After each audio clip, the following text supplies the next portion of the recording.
The reading this week is called Taytze, and it speaks of going out into war, that the soldiers are called forward to act upon behalf of the government, to wage war against their enemies.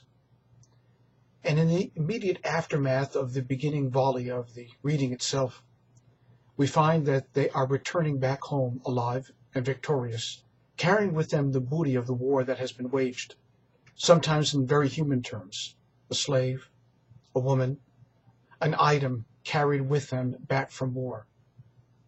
And we're told very carefully and deliberately about how these items and people are to be treated.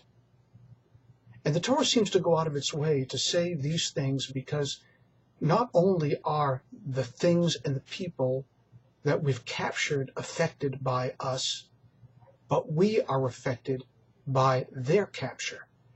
Inasmuch as we change them, they change us as well. Taytzei, the second word of the Torah reading, is second person singular. When you go out to war, not you as a nation, not you as a people, you as an individual, when you go out to war, be very careful about the things that you do and the things that you bring home with you. We're not talking about post-traumatic stress disorder. We're talking about something that is more far-reaching than that, that touches every individual regardless of whether they come home with internal mental angst or not. Everybody is changed by the encounter. In fact, the Baal Shem Tov, in a commentary on this week's text, says that the war that is waged is the war that is waged every single day between ourselves and the Yetzer Hara, the dark, insidious side of the self. That every day when we go out, we are waging war. Every day when we open our eyes and we peer at the world for the first time again anew, we are looking at the world with envy, with jealousy, with wanting the things that should not rightfully belong to us. And we reach out our hands, or sometimes just our mind, and hopefully try to grasp them, wrest them from the people who are holding them. It is that whole process that changes us.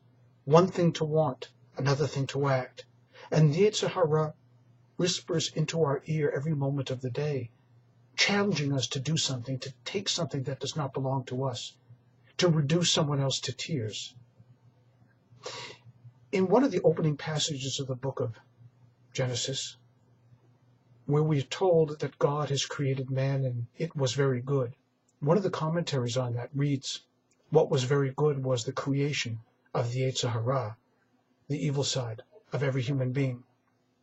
Because every time we look out into the world through the lens that we call our eyes, we look so with the potentiality of doing great damage, of inflicting harm, grievous harm. On the other, well, that is true, and the Torah is absolutely and utterly concerned about that, but also on the self. There is nothing that we do that does not affect us. So every day when we go out into the world, we are waging war. And the war is the war of doing right versus doing wrong. And that we always make the choices. Those choices become not just our life and our epitaph. They become so deeply engraved upon our soul that they and us are one.